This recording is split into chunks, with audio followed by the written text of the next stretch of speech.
नमस्कार, आदाब, सत श्री अकाल, अस्सलाम वालेकुम। मैं हूँ आपके साथ फ़ाइज़ा जावेद और आप देख रहे हो मेरा और आपका यूट्यूब चैनल। जैसे कि आप सब लोगों को पता है कि मैं रियलिटी दिखाने की कोशिश करती हूँ, इंडिया की, कश्मीर की। तो आज हमारे साथ भारत की बेटी हमारे भारत की बेटी हमारे साथ है। इनसे वैसे तो आप सब लोगों में से इनको बहुत सारे लोग जानते होंगे, लेकिन इनसे ही मज़ीद जानेंगे इनके बारे में। सबसे पहले आपका बहुत शुक्रिया नाज़िया जी हमें वक़्त देने के लिए। अस्सलाम देखिए, वालेकुम आपको। आपसे आपसे जानेंगे हमारे व्यूअर्स को अपने बारे में कुछ बता दें कि आप क्या करते हैं? आपका प्रोफ़ेशन क्या है? आप क्या काम करते हैं? मेरा प्रोफेशन है अवेयरनेस फैलाना। मेरा जी। प्रोफेशन है कि उन तमाम मुसलमान जिन्होंने हदीस नाम का एक कुछ अजीब सा हुँ, चीज दिमाग में बसा करके रख करके कुरान को भूलने की कोशिश में लगे हुए हैं, उनके दिमाग के हुँ, पट्टों को खोलना।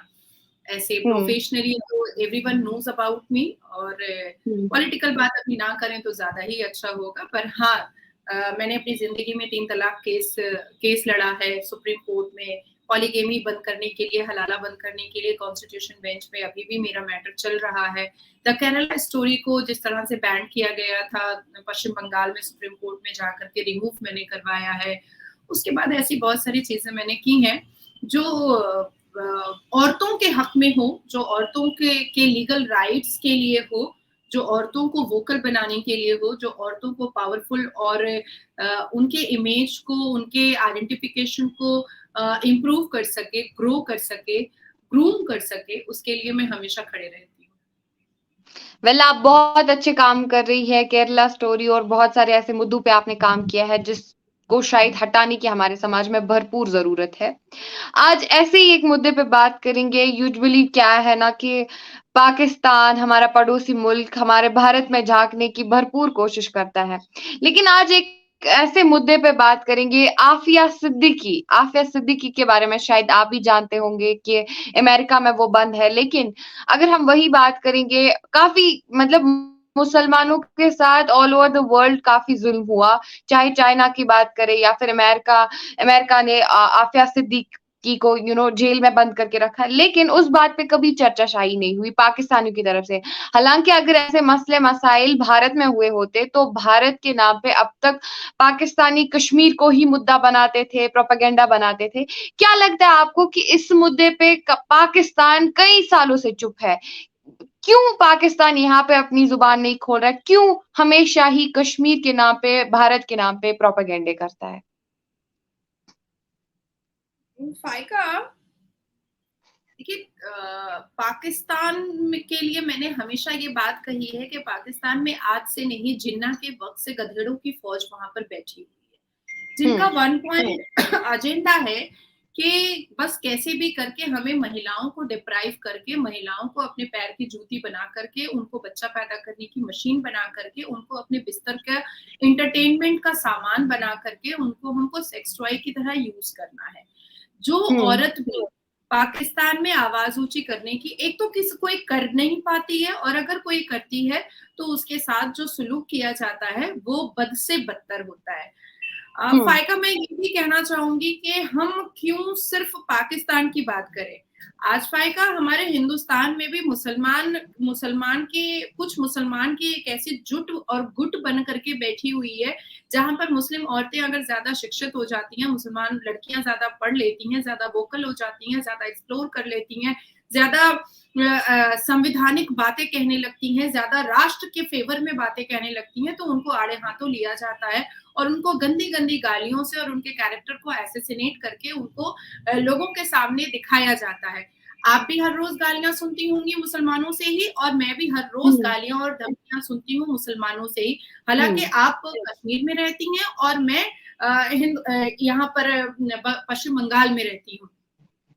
वेस्ट बंगाल के जितने भी मुसलमान हैं वो मजार परस्त, जो कुरान ने साफ लफ्जों में कहा है कि मजार परस्ती जो है वो सिन है, वो पाप है, वो गुनाह है, लेकिन मजार परस्ती ये करेंगे। शबे कदर की रात को ये लोग मिसयूज करते हैं अपने हुड़दंगबाजी के लिए, लेकिन औरतों को कहेंगे कि आपको तिलावत करनी है।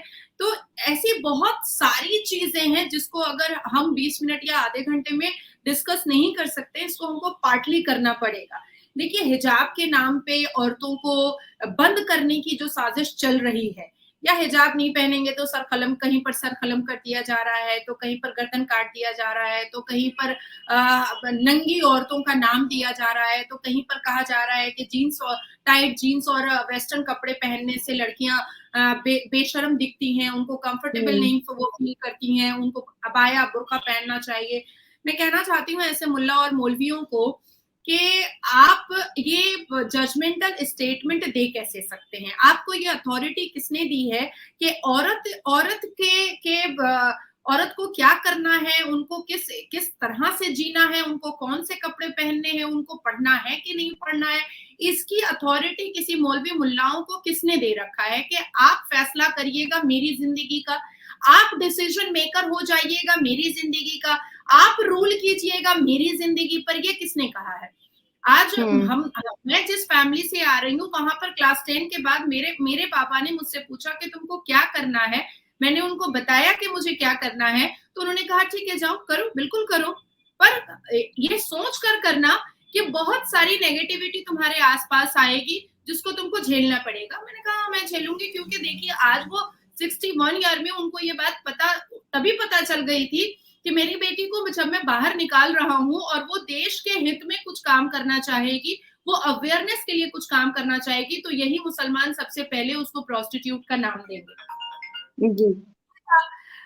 पाकिस्तान की जहां पर बात आती है, आप मुझे एक बात बताएं कि ये कहता है कि इस्लामिक कंट्री है, ये कहता है कि ये कुरान के और इस्लाम के ऊपर ये कंट्री चल रही है। तो अगर ये कुरान और इस्लाम के ऊपर अगर ये कंट्री चल रही है, तो कुरान के किस पन्ने में, किस पारे में ये लिखा हुआ है कि औरतों को आप सेक्स टॉय समझिए, आप छोटी छोटी अपनी बेटी की उम्र की लड़कियों से आप शादी कीजिए? ये कुरान में कहां पर लिखा हुआ है कि आप मजेदारी के लिए और बिस्तर गर्म करने के लिए आप 4-4 शादी किया कीजिए? कुरान ने कुरान के पारे में 114 बार, पूरे कुरान में 30 पारे में 114 बार पीस एंड ट्रैंक्विलिटी की बात कही गई है। तो क्या पाकिस्तान इस बात को कभी माना है? जिन्ना के जमाने से उठा लीजिए, क्या पाकिस्तान ने कभी भी इस बात को माना है?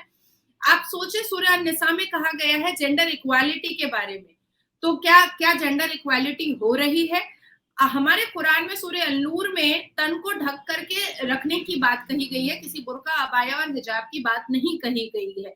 तो ये कौन से मुसलमान है, ये कौन सा इस्लाम है और ये कौन सा कुरान है जहां पर हर रोज औरतों को कुचल करके उसकी आइडेंटिफिकेशन को खत्म करने की बात कही जाती है? ये कुरान कब छपा? ये कुरान किसने लिखा है? इस नए कुरान का इन्वेंटर कौन है? इस नए कुरान का क्रिएटर कौन है? ये जानना हम तमाम औरतों के लिए बहुत जरूरी है। जितनी भी पढ़ी लिखी औरतें हैं, जिनके पास प्लेटफॉर्म है और जिनके पास नहीं भी अवेयरनेस का प्लेटफॉर्म है, उनको अपने अपने तरीके से इन मौलवी मुल्लाओं से पूछना पड़ेगा, चाहे वो हिंदुस्तान की बेटियां हो, चाहे वो पाकिस्तान की बेटियां हो। आप देखिए हुँ। पाकिस्तान की जितनी भी एंकर हैं, जितनी भी न्यूज रिपोर्टर्स हैं, उनके ऊपर भी बंदिशें हैं, पाबंदियां हैं, वो खुल करके इस्लाम के बारे में बात नहीं कर सकती हैं। आप उनसे पूछिएगा कि भाई तुम मुझे सिर्फ एक चीज बताओ कि जब कुरान कहता है जेंडर इक्वालिटी की बात, तो वहां पर इक्वालिटी क्यों नहीं होती है? तो वो चुप हो जाती हैं। आप उनसे पूछिएगा कि इमाम हसन इमाम हुसैन को किसने मारा था? वहां भाई हमारे मौलवी मुल्लाओं के हिसाब से तो हिंदू धर्म उस वक्त था नहीं। तो हुँ। इमाम हुसैन का कत्ल किसने किया था? उसका कातिल कौन था? मुसलमान था। उनके अपने चचाजाद भाई लोग थे, उनके अपने चाचा मामू नाना थे जो उन्होंने मारा। तो फिर ये ऐसे कत्लो गारत मचाने वाले काफिर क्यों नहीं कहलाएंगे?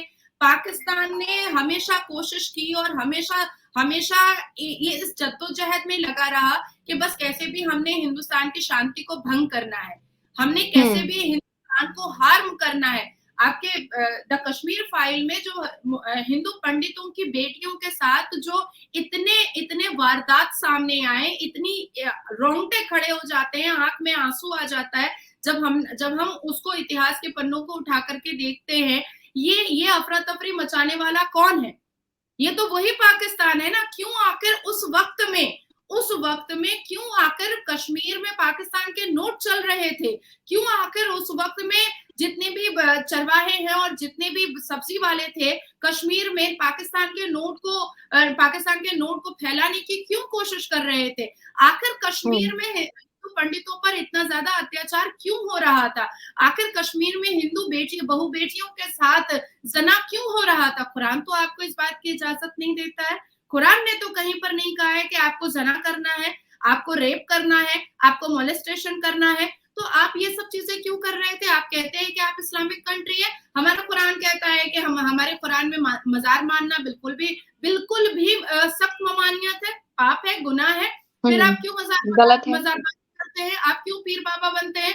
हमारा कुरान कहता है कि कोई भी पीर नहीं है, कोई भी मुर्शिद नहीं है, जितने भी प्रॉफिट है उनका जिक्र कुरान में किया गया है। तो ये जो पीर बाबा बन करके और मजारी बाबा बन करके बैठता है, क्या इसको लुंगी खोल करके इसका पिटाई नहीं करना चाहिए? क्या इसको अच्छे से पीट पाट करके जेल के अंदर नहीं भरना चाहिए? बिल्कुल भरना चाहिए। तो जब आप ऑथेंटिक बात कीजिएगा, जब आप कुरान के हवाले से इनसे पूछिएगा, इनके पास कोई जवाब नहीं होगा। सिर्फ इनके पास एक ही चीज रहेगा कि तुम्हारे नाम से हम फतवा निकालेंगे और तुमको इस्लाम से भी दखल कर देंगे। भाई आपको इस्लाम आपके बाप का तो जमींदारी है नहीं। इस्लाम को आपने खरीदा है कहीं से। आपने इस्लाम को जो मिसयूज करके जो हदीस नाम का एक तुम्बा छोड़ा है, उसको हम और बर्दाश्त नहीं कर पा रहे हैं। खास करके औरतें बर्दाश्त नहीं कर पा रही हैं। देखिए, आफिया सिद्दीकी के बारे में अगर जिक्र करें तो आफिया सिद्दीकी के बारे में वो लोग कई सालों से चुप है, उस पे कोई चर्चाशाही नहीं हो रही है, कोई मुद्दा नहीं उठ रहा है। क्या लग रहा है आपको, वो क्यों चुप है? क्यों उन पे कोई बात नहीं हो रही है? हालांकि वो पाकिस्तानी ही औरत है और पाकिस्तानी ये दावा करते हैं कि हम पूरे मुसलमानों के मसीहा हैं, लेकिन वहीं अगर बात करें आफिया सिद्दीकी, उनकी अपनी बेटी है, तो वहां पे वो लोग चुप क्यों है? चुप तो रहना ही पड़ेगा ना, चुप तो रहना ही पड़ेगा ना। फायका चुप नहीं रहेंगे तो सच कैसे बोलेंगे? सच बोलेंगे तो मर्दानगी में धक्का लग जाएगा। सच कह देंगे तो जितने भी लोग हैं वो तो उंगलियां उठाने लगेंगे। बाकी के धर्मों के जितने लोग हैं वो तो कहेंगे कि आप इस्लाम के नाम पर यही सब कर रहे हैं। आज देखिए, मुसलमान जब बलात्कार करता है तो कौन मौलवी मुल्ला खुतबे की नमाज में फतवा देता है कि इसका कत्ल कर दिया जाए? आज जब मुसलमान मर्द अपनी बीवी को तलाक देता है और बच्चा समेत छोड़ देता है उसको रोड पर, तो उस वक्त कोई मौलवी मुल्ला क्यों नहीं सामने आता है कि भाई ये तो तुमने गलत किया है? जबकि कुरान कहता है कि जिस घर में तलाक होता है उस घर में फरिश्तों की आमद खत्म हो जाती है, उस घर में रिस्क की कमी हो जाती है। ये कुरान ने कहा है। पर ये दाढ़ी टोपी चटिंगबाज मुल्लाओं ने कह दिया है कि नहीं, तलाक तो कुरान ने कहा है। भाई ये तुम कौन सा कुरान पढ़ते हो? ये तुम कौन सा पारा पढ़ते हो जो हम लोग को दिखाई नहीं देता है? ये सऊदी अरबिया के क्राउन प्रिंस को कहते हैं कि हम उसकी बात क्यों मानेंगे? देखिए, बहुत छोटा सा एग्जाम्पल मैं आपको देती हूँ। प्रॉफिट मोहम्मद सल्लल्लाहु अलैहि वसल्लम ने कभी भी अपने नाम के आगे हाजी नहीं लगाया। पर ये जितने भी चुन्नू मुन्नू लफंदरबाज है, ये सब अपने अपने नाम के आगे हज करके आते हैं, हाजी लगाते हैं। तो भैया तुम हो क्या? जब तुम सुन्ना फॉलो कर रहे हो, जब तुम सुन्नत रसूल फॉलो कर रहे हो, तो प्रॉफिट मोहम्मद ने तो कभी भी अपने नाम के आगे हाजी नहीं लगाया। आपको यह अधिकार किसने दिया कि आप अपने नाम का हाजी लगा करके फिरिए? आप अपने आप को सर्टिफिकेट दीजिए कि आप बहुत शरीफ आदमी है। अरे शराफत तो नजरों से दिखाई देती है, शराफत आपकी हरकतों से दिखाई देती है। अगर कोई मुसलमान शरीफ है तो वो उसके लहजे और उसके जुबान और उसके बात करने के तरीके से समझ में आता है। आज ऐसा क्यों है कि हमारे सनातनी भाई जब हमसे बात करते हैं तो नजरें नीची करके बात करते हैं, और जब कोई मुसलमान हमसे बात करता है तो हमें पहले ही कह देता है कि तुम आवारा औरत हो।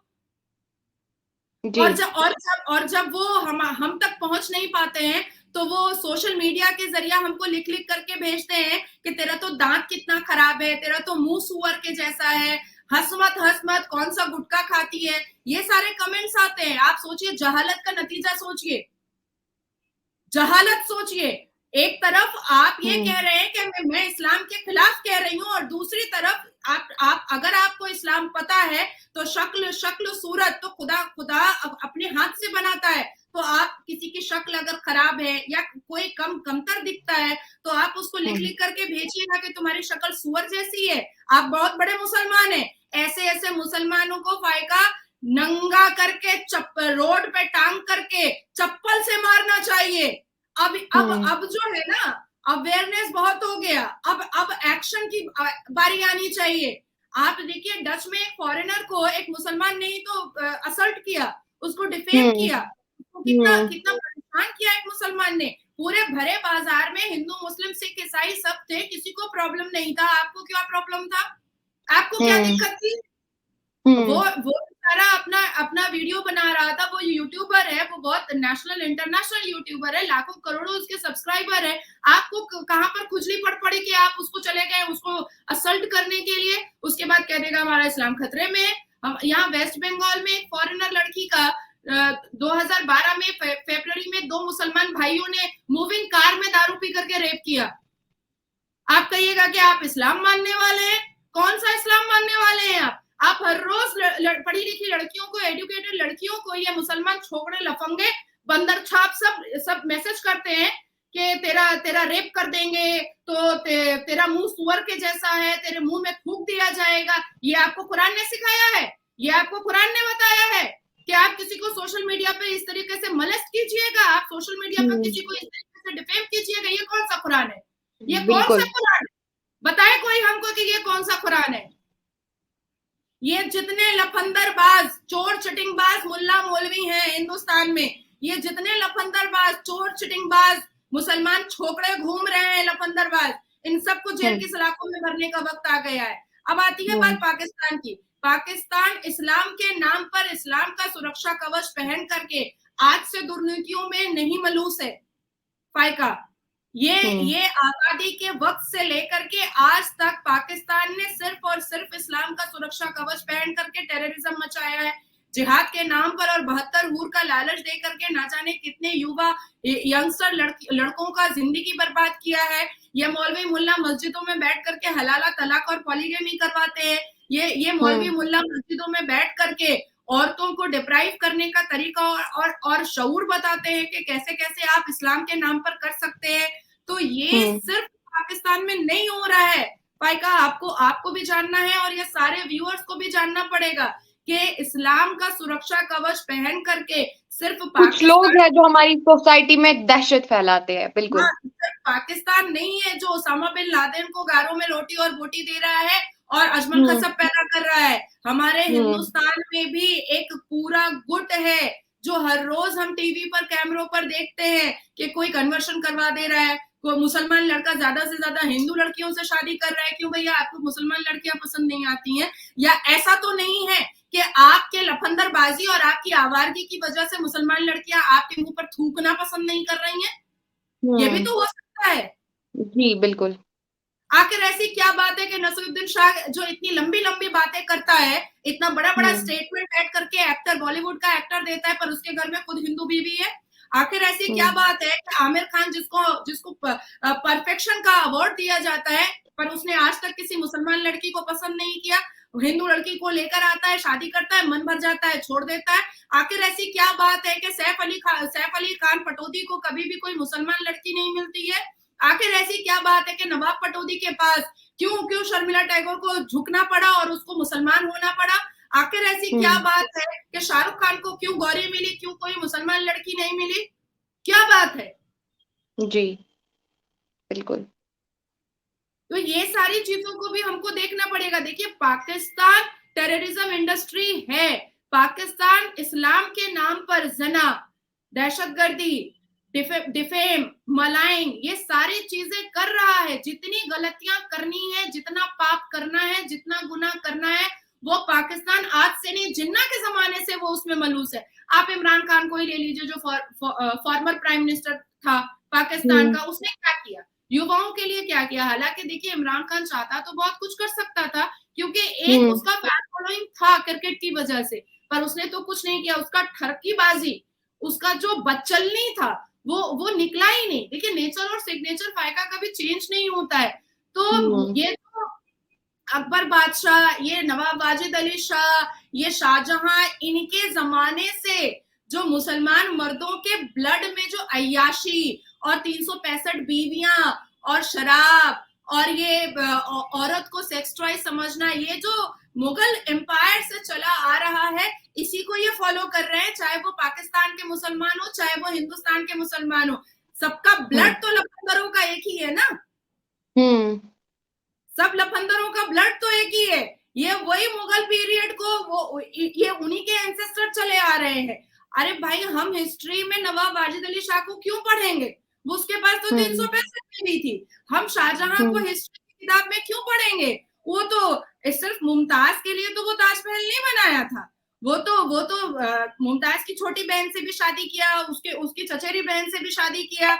हम क्यों ये सब पढ़ेंगे? ये सब पढ़ करके, ये सब पढ़ा करके हिंदुस्तान में तो पूरे पूरे कौम को, पूरे मुसलमान मर्दों को सिर्फ ठरकबाज बनाया गया है। इसके अलावा तो कुछ बनाया नहीं गया है। मुगलों ने क्या किया? सिर्फ छोकरीबाजी तो की, और इसके अलावा तो कुछ किया नहीं उन्होंने। अरे भाई, क्या जरूरत है आपको 365 बीवी रखने का? आप आइडियल बनने के लिए आप इतिहास में आने वाली पीढ़ी के लिए क्या छोड़ के जा रहे हैं कि भाई नवाब वाजिद अली शाह के पास 365 बीवी थी। भाई शाहजहां ने कम से कम 150 शादियां कर ली और एक के लिए उसने ताजमहल बना दिया। तो ये तो कोई तीर मारने वाली बात नहीं है, इसको तो कोई तीर मारना कहते नहीं है। औरंगजेब की बात अगर हम उठाते हैं तो इसने हमेशा हिंदू लड़कियों को टारगेट किया और हिंदू घरों को लूटपाट किया, और वहां से सोना ये सारी चीजें लूटपाट करके इसने अपनी सल्तनत खड़ी की।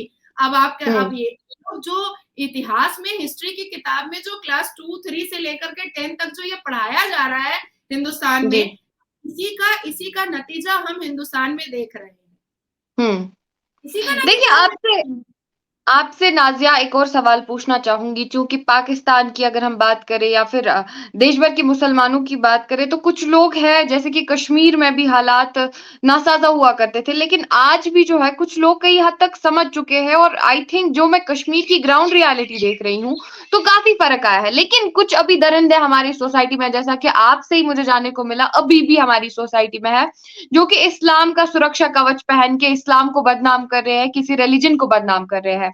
आपसे जानेंगे कि पाकिस्तान बार-बार कश्मीर के मुद्दे उठा रहा है, G20 की मीटिंग्स, हाल ही में बिलावल भुट्टो का नया स्टेटमेंट आ गया है कि कश्मीर में G20 मीटिंग से हुई है, उस पे भी सवाल उठाए गए। 370 को वापस लाने का जो उन्होंने वो चर्चाशाही वहां पे की है कि हम भारत के साथ अभी रिलेशंस बेहतर कर सकते हैं, जबकि वो लोग 370 कश्मीर को वापस दे, जबकि कश्मीर जो है इंडिया का एक अटूट अंग है, इंटीग्रल पार्ट है, लेकिन फिर भी दखल अंदाजी वहां पाकिस्तान की तरफ से।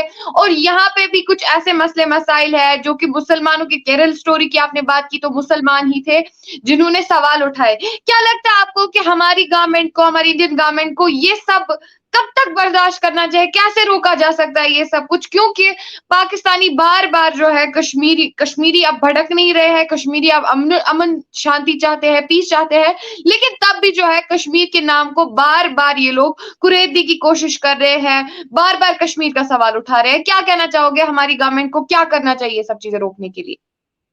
देखिए, हमारी सरकार जो है ना केंद्र में बैठी हुई, बहुत ही बैलेंस्ड, बहुत ही इंटेलिजेंट सरकार है। और जिस तरह से 370 का मामला सामने आया, और अब हमारे फॉरेन मिनिस्टर जो हैं डॉक्टर जयशंकर जी, उन्होंने भी साफ लफ्जों में कह दिया है कि जो इलीगल ऑक्यूपेंसी जो पाकिस्तान की है उसके बारे में हम लोग सोच रहे हैं।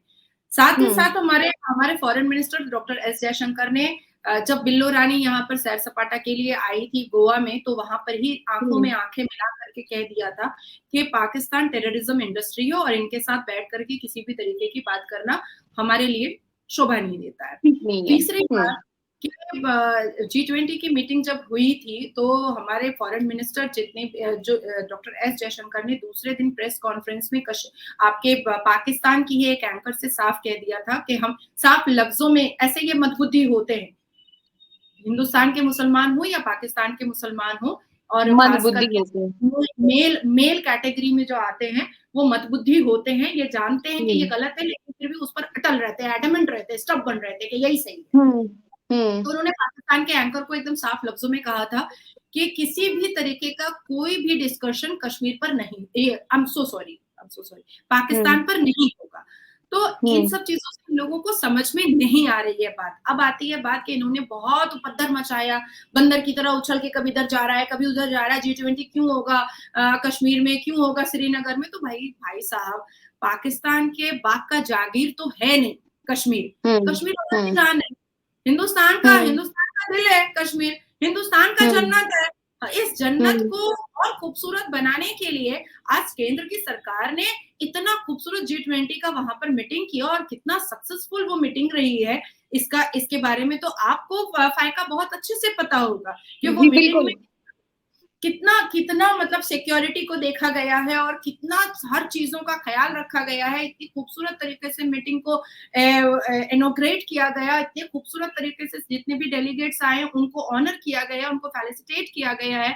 तो ये सारी चीजें इनको इनको पेट में जो है ना लूज मोशन स्टार्ट हज़म हो गया नहीं है। हो रही है। आज हम जीडीपी में आगे हैं, आज हम इकोनॉमिकल ग्राफ में आगे हैं, आज हम जितने भी हमारे जितने फॉरेन कंट्रीज से जो रिलेशंस है आज हम उनमें आगे हैं। 21 से 24 तक में जो यात्रा जो विजिट कर रहे हैं हमारे मोदी जी अमेरिका में यूएस कांग्रेस को वो एड्रेस करेंगे, वॉशिंगटन में एड्रेस करेंगे, 21 तोपों जैसी सलामी उनको मिलने वाली है।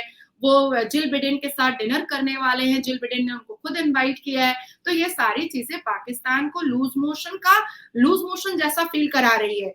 देखिए इनको इनको अब समझ नहीं आ रहा है कि अब तो वो हिंदुस्तान में मौन व्रत वाली सरकार अब बची नहीं है कि हम चूहों की तरह और गधेड़ों की तरह हम पानी के रास्ते से अजमल खसब भेज देंगे और हम बार बार डराएंगे कि हमारे पास न्यूक्लियर बॉम्ब है। तो ये सब जो अब बंदर छाप आइडिया था वो हिंदुस्तान पर अप्लाई हो नहीं पा रहा है इनका। अब ये टेररिज्म की जो इंडस्ट्री है पाकिस्तान, ये अपने टेररिज्म इंडस्ट्री को यहाँ पर फैलवा नहीं पा रहे हैं। पर फायका मैं आपको, क्योंकि आप कश्मीर में हैं और मैं हिंदुस्तान के एक ऐसे स्टेट में हूँ जहां पर मुस्लिम ऑर्गेनाइजेशन को बहुत ज्यादा हवा दी जाती है वेस्ट बंगाल में। हमें अभी भी सतर्क रहने की जरूरत है। स्टेट जी।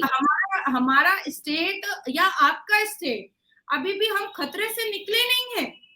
जी। ये जो शैतान और ये जो इब्लीस ना जैसे जो लोग हमारे इर्द गिर्द हमारे हिंदुस्तान के सुकून को खराब करने के लिए लगे पड़े हैं, ये अभी तक शांत नहीं हुए हैं, इनकी हिम्मत जी। अभी तक नहीं है। तो हमें अपनी आंखें खुली रखनी पड़ेगी और मुसलमान मर्दों पे भरोसा नहीं करके हमें अब मुसलमान औरतों को एकजुट होकर के लड़ना पड़ेगा, सर पे कफन बांध के। देखिए ये जितने हिंदुस्तान में मुस्लिम ऑर्गेनाइजेशन है, कहाँ से आता है पैसा? ये जितने आज भी जो एनआरसी और सीएए की बात हो रही है हमारे सेंट्रल गवर्नमेंट की तरफ से, ये क्यों हो रही है? क्योंकि इसके लिस्ट में ही जितने भी रोहिंग्या मुस्लिम है, जितने भी पाकिस्तानी मुस्लिम है, जितने भी बांग्लादेशी मुस्लिम है, जितने भी पेशावरी मुस्लिम है, इनको खदेड़ खदेड़ करके घर से ढूंढ ढूंढ करके निकाल करके यहाँ से हिंदुस्तान से रफू चक्कर करवाने का ये एक तरीका है जो बहुत सही तरीका है अकॉर्डिंग टू लॉ। हम क्यों तो पर बम गोली से लड़ेंगे? हमको कोई जरूरत नहीं ऊपर बम गोली से लड़ने का। हमारे पास बिल्कुल। संविधान बहुत स्ट्रांग है फायका। हमारे हिंदुस्तान का जो संविधान है बहुत खूबसूरत है, बहुत स्ट्रांग है। और उसी तरीके से हम इन जितने भी लोग हैं जो टेररिज्म माइंडेड के मुसलमान हैं, इनको हम हिंदुस्तान से जरूर निकालेंगे, जरूर, इंशाल्लाह बर रहमत। इंशाल्लाह, इंशाल्लाह, इंशाल्लाह। हमारा कश्मीर हो या हमारा वेस्ट बंगाल हो, ये जितने हुँ। भी मुसलमान यहाँ पर अंदर अंदर या अभी हमने हालिया में सुना कि मध्य प्रदेश में Ganga Jamuna English medium school है जहाँ पर हिंदू लड़कियों को बुर्का पहनाया जा रहा था और उनको हुँ, कन्वर्शन कराया जा रहा था। तो ऐसी ऐसी घटनाएं हमारे सामने रोज आ रही हैं। पर सतर्क हुँ। है हमारे हिंदुस्तान की मीडिया, सतर्क है आर्मी ऑफिसर्स, हीरो है हमारे लिए, सतर्क है जी। यहाँ के सिटीजन, सतर्क है हमारे हिंदुस्तान के हिंदू कि जहां भी ऐसी बात आएगी हम वहां पर एकदम खड़े हो जाएंगे। और जितने भी आतंकवादी टाइप के हिंदुस्तान में भरे पड़े हैं मुसलमान, उनके मुसलमान। हिजाब उठा करके उनको सरे बाजार लेकर आना पड़ेगा, पर कानूनी दायरे में, जिसका इंतजाम हम सब कर रहे हैं। और केंद्र की सरकार ने आज एनएसए को इतना स्ट्रॉन्ग क्यों करके रखा है, एनआईयू को स्ट्रॉन्ग क्यों करके रखा है? हमारे foreign minister doctor S Jaishankar जैसा फॉरेन मिनिस्टर हिंदुस्तान ने कभी नहीं पाया था, कभी नहीं पाया था। फायका आप पूरे पूरे इतिहास को पलट करके देख लीजिए, डॉक्टर एस जयशंकर जैसा फॉरेन मंत्री हमने कभी नहीं पाया था। हमने नेशनल सिक्योरिटी के एडवाइजर अजित डोभाल जैसा कभी भी ऑफिसर नहीं पाया था। तो आज हम हुँ। बहुत लकी हैं, हम बहुत खुशकिस्मत हैं कि हम ऐसे ऐसे बहरूपिये को, जो मुसलमान का, हुँ। इस्लाम का सुरक्षा कवच पहन करके इस हिंदुस्तान को हार्म करने के लिए लगा पड़ा है, उनका हम पर्दाफाश करेंगे। इंशाल्लाह, बिल्कुल ज़रूर। और हम लोग इस चीज़ के लिए कहीं न कहीं मेरा भी प्लेटफ़ॉर्म है, जैसे कि मेरे दर्शकों को पता है, और मैं ग्राउंड रियलिटी दिखाने की कोशिश करती हूँ। जो भी सच्ची बातें होती हैं, जो भी रियलिटी होती है, वो दर्शकों तक दिखाने की भरपूर कोशिश करती हूँ, बिकॉज़ कहीं न कहीं बहुत सालों से हम लोग ये देखते आ रहे हैं, चाहे पाकिस्तान की ओर से या फिर हमारी सोसाइटी में कुछ लोग ऐसे हैं, जिन्होंने गलत तरीके इस्तेमाल किया है, जिन्होंने गलत तरीके से हम लोगों को इस्तेमाल किया है, कश्मीर को इस्तेमाल किया और कश्मीर को मोहरा और मुद्दा बनाया है। वेल हाँ, नाज़िया, आपका बहुत शुक्रिया वक़्त देने के लिए। आपने बहुत सारी रियलिस्टिक चीज़ों से हमारे दर्शकों को आगाह कराया। एक बार फिर से शुक्रिया अदा करना चाहूँगी और आप लोगों से भी ऐसे ही मिलती रहूँगी। रोज़ ऐसी ही पर्सनैलिटी से, जिन पर्सनैलिटी से आपको आगाह कराती रहूँगी, ग्राउंड रियलिटी दिखाऊँगी। तब तक के लिए जय हिंद, जय भारत, जय कश्मीर। Thank you.